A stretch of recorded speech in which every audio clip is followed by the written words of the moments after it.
Hello, you guys. Welcome back to the channel. If you're returning, thanks for clicking on another video. We're doing a wrap up of the books I read for November. Let me know what you read down below in the comment section. But for those of you that are new, hello, my name is Erin. Welcome to the channel.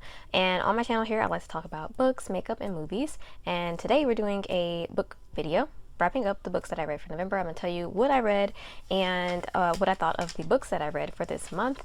I do maybe about 2 or 3 book videos a month on my channel. I also do first time reactions to movies and movie reviews, as well as makeup videos. Those are just the things I like. So if you're interested in any of those topics, definitely check out the channel, and I'll always link playlists or videos in the description box as well. So today we're going to be wrapping up my books for November. Like I said, if you read any great books for November or have suggestions, leave them down in the comment section. But without further talking, we're going to hop into the video. If you enjoy content like this by the end, give it a thumbs up, and of course subscribe to the channel to see more great content like this in the future. So without further blabbering, let's hop into the video. To kind of catch up, if you are new, I've been having a bit of a challenge with I set a bit of a challenge for myself for reading this year because in previous, especially when I was younger, I read a lot, but in recent years, especially with college and work, I just have slowed down. I had a huge slump for a couple years on reading. So I set a challenge for myself this year to read a certain amount of books, and I pulled up a couple different reading challenges for myself as well. I'll update you guys on the reading challenge at the end of the year, but for now I will say that my goal that I was originally started with was 25 books for the year, which I could have easily done in the past, but I wanted to start off low, and I've already surpassed that, so spoiler. But for the month of October, when I did my last wrap up for the previous month, I didn't read that much for October. I don't know why. I was just in a slump. It might have been because there was too much going on, or just because the season change was starting to come in October. Might have been it, although we've had more of temperature change in November, although it's still kind of warm some days, which is bizarre. But anyways, I will say that October was just not the best month. I read 2 books, although I went back on my Goodreads and noticed that I actually read 3, which I'll talk about that book that I didn't mention in my last video. But yeah, so 3 books in October. And so for November, I was like on fire. I was like, you got to read more than 2 books for November, and I definitely surpassed that. I opened back up my Kindle, which also helps me read a bit faster because it's just on the go. It's a little bit quicker for me. And so when I'm on my Kindle, I can just go through books a little bit faster, although I prefer hard copy. It's just my preferred method. I really do love the Kindle too. I kind of enjoy both the same. But yeah, so with the Kindle, I was able to read quite a few more books, and also reading some shorter books as well this month, but also finished some chunky ones as well. So we'll get into it. Anyways, all that to say, November was a great reading month for me. I did a lot more. I don't know how December will be, but we'll see. And yeah, so we'll get into it. I'm going to start with the Kindle books that I read first. Since I don't have hard copies of them, I'll just pop up pictures here.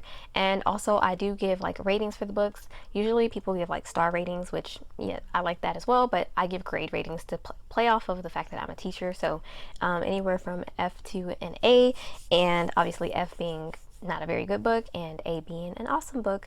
And you'll find that I'm fairly not that harsh with rating books.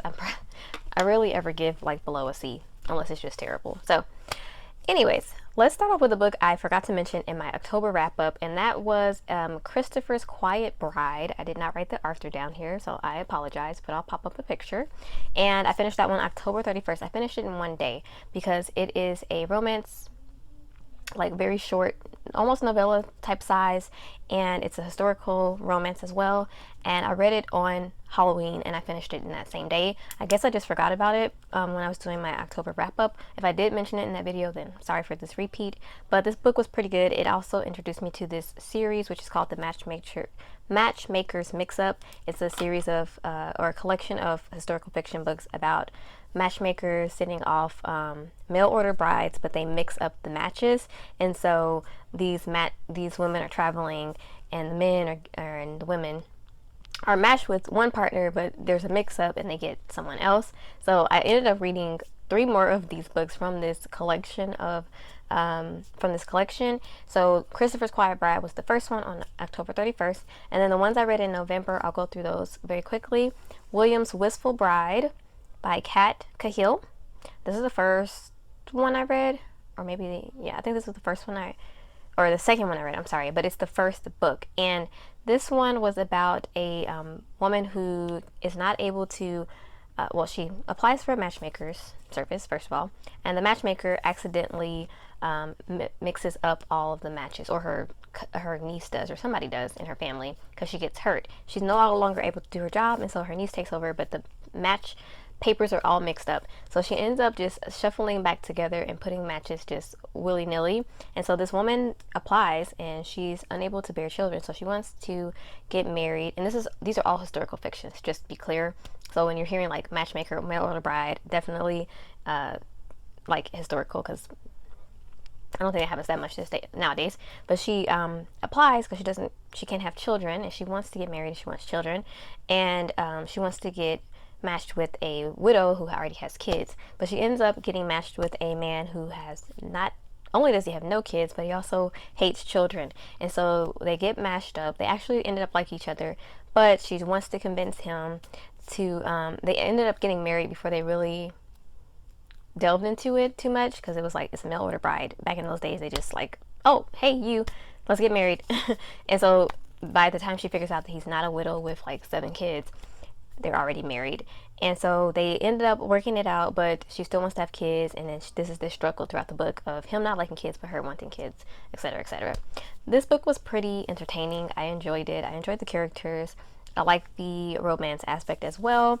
So I would give this one like a solid B+. It's like not the best book I've ever read, but I did enjoy it. The next one from this same series, The Matchmaker's Mix-Up, is called Matthew's Wild Mountain Bride. As you can probably tell from the title, we've got a mountain bride that's a little wild going to meet her match, or mixed up match, Matthew, and he's actually kind of like a businessman. He's looking for an elegant lady, but ends up with this woman that's educated but not like proper lady, basically. But they end up getting matched, falling in love, etc., etc. This one is by Donovan Lynn, and I would say I enjoyed this one a lot as well. Maybe a little less than the first one, so I'll give this one a B-. And then the last one I read was Beau's Elegant Bride. This one was also really enjoyable. It wasn't like the best thing I've ever read, but this one, a fancy, lady who's got, proper upbringing, I guess, in those days, wants to get matched, but again, the matchmaker mixes them up. She gets matched with Beau, who's actually like a farmer, which she was actually intending to get matched with someone who was like a business owner or someone that was into like society, but he's actually a farmer. She doesn't know if she wants to stay in this relationship, but they end up traveling together as they're already married, and she finds herself actually falling in love with him. This one is by Marissa Matterson. I enjoyed this one as well. I would say of the 3 or 4 of these books, maybe this one was the one I enjoyed the least, but it was still enjoyable, so I'll give this one a C+, which is still good in my eyes. And then moving from there, I started a book. I didn't finish it though, so I won't say this is finished, but A Deal with the Elf King. It's a fantasy romance book. It's not done with it though, so I won't say too much about it, but I've started that one, so hopefully I'll be finished with it in December.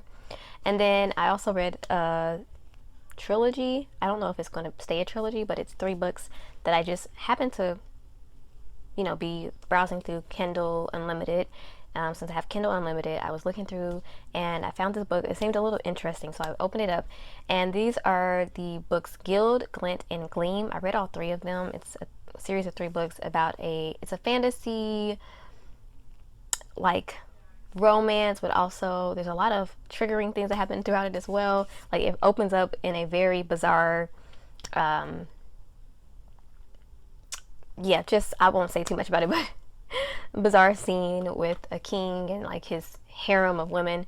But anyways, I read all 3 of the books because I was very intrigued about the main character. She's a play on Midas, and I don't want to well, there's King Midas, and then there's his gilded lady. He's a woman, he's turned gold, or at least that's the story we're hearing.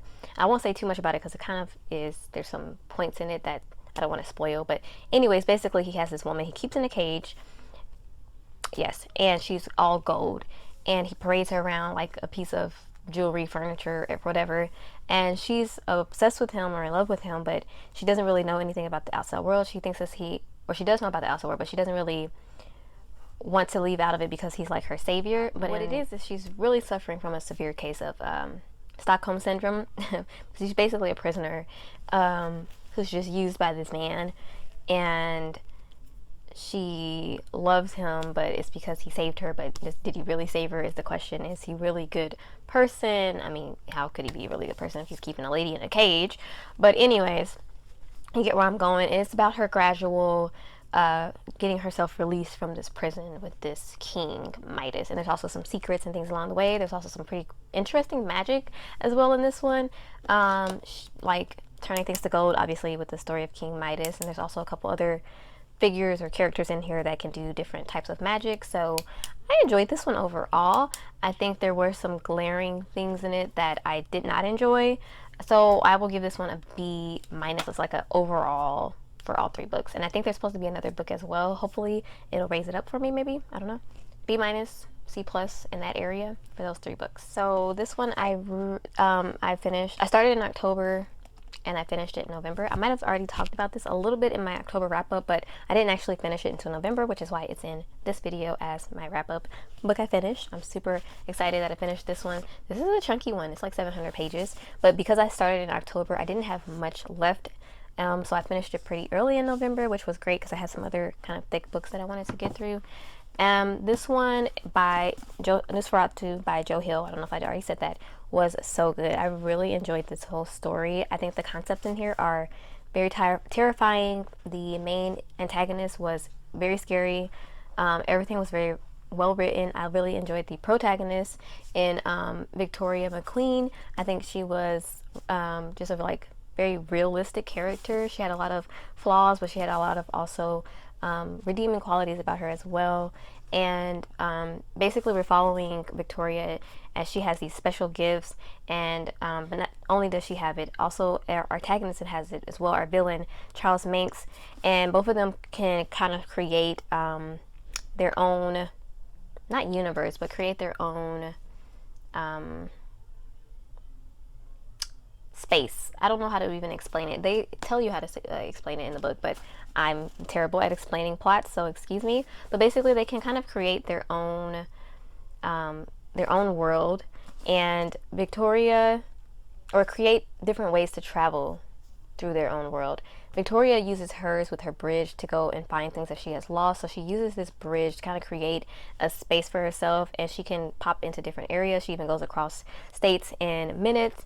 Whereas Charles Manx uses his car, which is a Rolls Royce, like a 1930s or really old Rolls Royce, to kidnap children and take them to Christmas Land, which is his own imagination, his own world within his head, and basically turn these kids into living vampires, basically, or just, well, I think all vampires are living, but like vampires.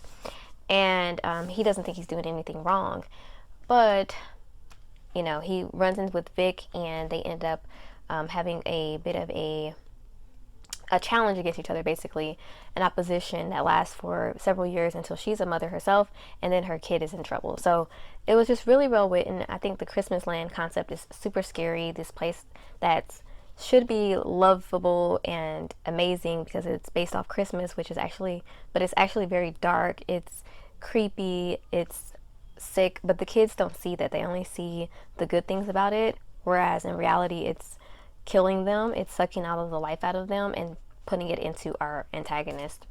So that's pretty much the book. I would say if you've not read this and you want a good scary book, this one is good. And I'm definitely excited because this is my first book by Joe Hill.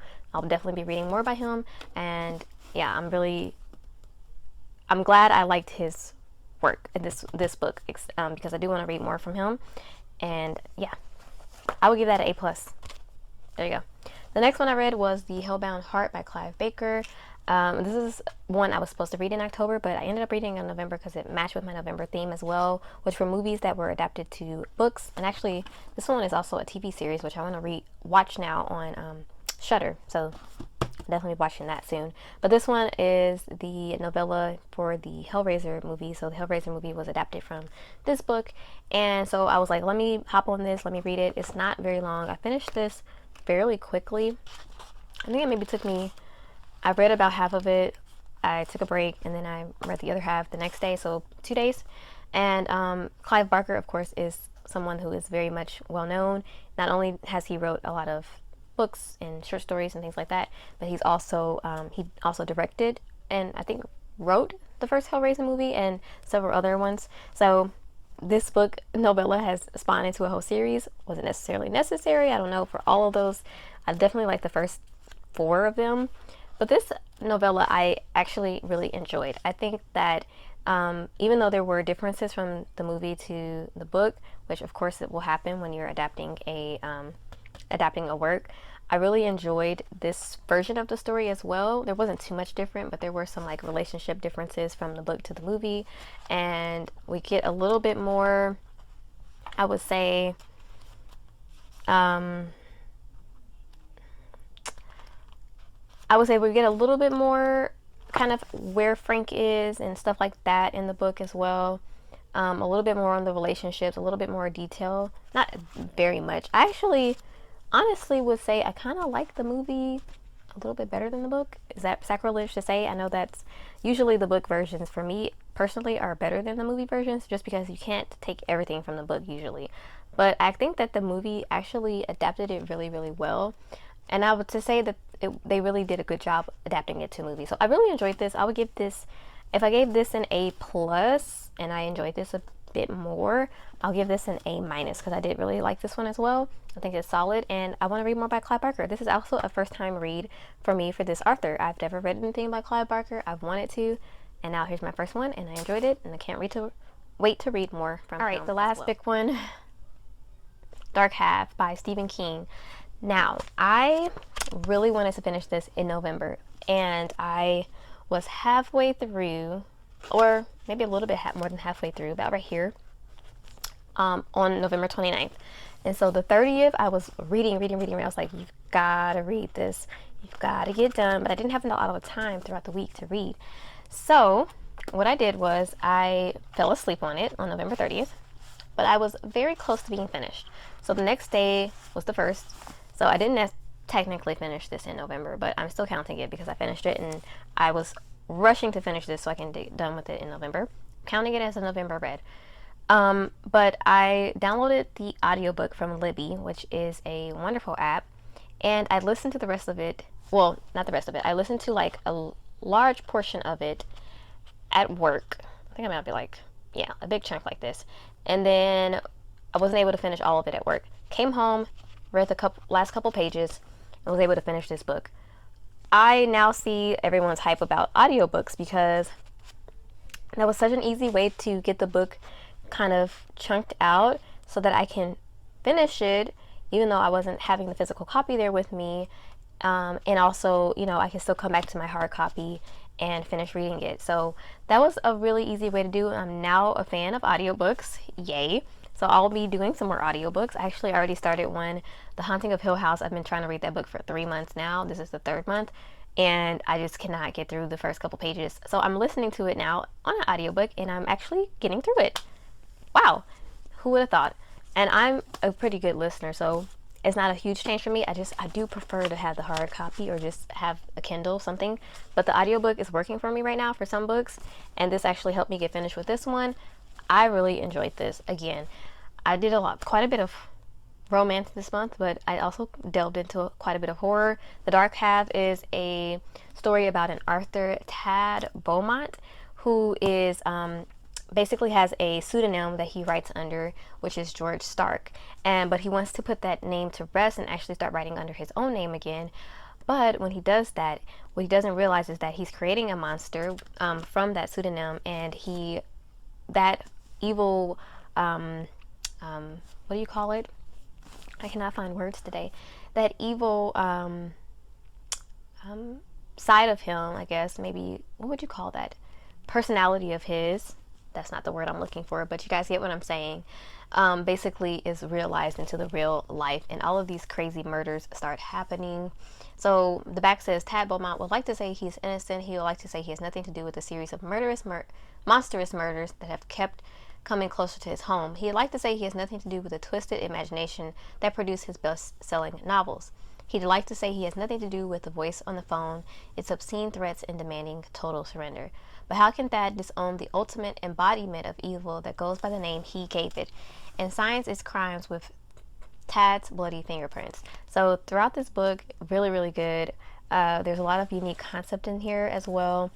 It's pretty It was pretty, not necessarily creepy, but just kind of scary in the like real life murder type of way, because the alter ego of the Arthur, that's the word I was looking for, goes around killing people basically. And the crazy thing is that his alter ego, or his pseudonym that has come to life, has his fingerprints and has like a similar voice to his, but with just an accent. And so the police think it's Arthur at first, but they quickly realize there's no way he could have been in this place and this place at the same time. So they're just wondering, like, how is this possible? Does he have a twin, or what's going on? So it's just really good. Definitely a chiller. Definitely one that has, like I said, some a very unique plot and very unique concept. I think I love when Stephen King kind of embodies some of himself in his work as well, which he does a lot with this guy being an Arthur and kind of having a pseudonym or a second name to write under, which Stephen King also does, and just kind of taking that into a horrific direction, which Stephen King does so well. George Stark was a terrifying antagonist, very scary, and I really enjoyed the protagonist as well as his wife and the sheriff as well, Alan, I think his name was, and his wife Liz. So I liked all the characters in here. The death scenes or killing scenes, murder scenes were very disturbing, so be aware of that. But kind of expecting it with Stephen King. And I do know that there is a movie to this, so I want to react to that in December, so be looking out for that. So yeah, this was a great one. I'm giving this an A+ as well. I think this is really good. So I actually have 3 A books this month and several B's, 1 C or 2 C's, whatever way you throw it. But yeah, so in total I read 1, 2, 3, 4, 5, 6, 7, 8, 9 books for November. That is pretty good. I know some people have read a lot more, but that is pretty good for me considering the fact that I'm getting back into the groove for this year. So that's all for this month, you guys. That's my wrap up. Those are the books I read. If you enjoyed this video, give it a thumbs up. Again, let me know what books you read for November, or suggest any novels or books you think I might enjoy, and subscribe to the channel to see more content like this in the future. So without further talking, I'm going to end the video here, and I'll see you in the next one very, very soon. Stay safe. Adios.